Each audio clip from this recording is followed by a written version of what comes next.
Will inflation cause the market to soar or crash? By www.profitableinvestingtips.com.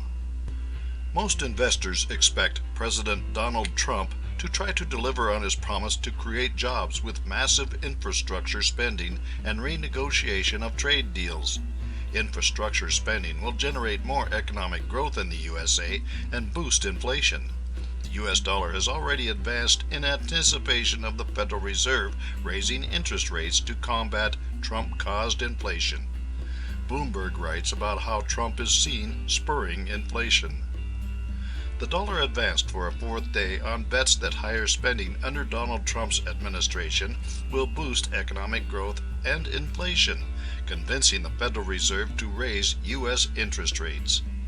A gauge of the U.S. currency climbed to the highest since February, extending its biggest weekly gain in 5 years as President-elect Trump unveiled key administrative appointments in preparation for taking power in January.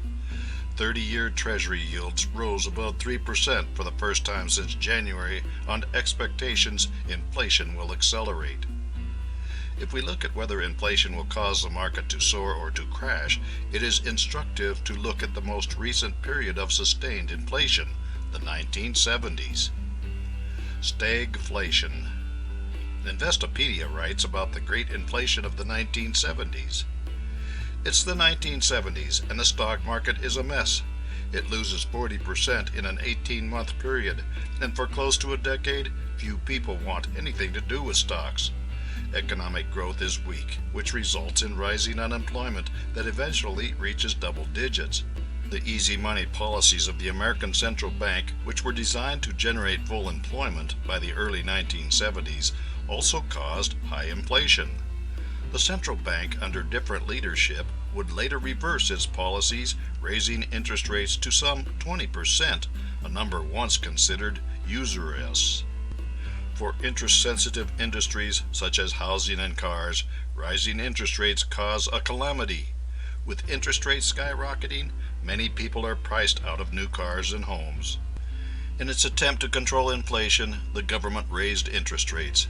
Retirees loved 14% interest on their CDs, and the fact that their already paid-for homes were going up every year in dollar value.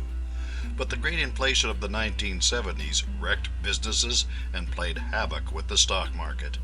It ended in an economic condition called stagflation, a combination of slow economic growth, high unemployment, steadily increasing prices, and a decline of the nation's GDP. To the extent that inflation is moderate, the Fed can raise rates and help to control it. To the extent that it becomes a runaway phenomenon like 40 years ago, it will wreck the stock market and the Trump presidency. Stocks in the meantime.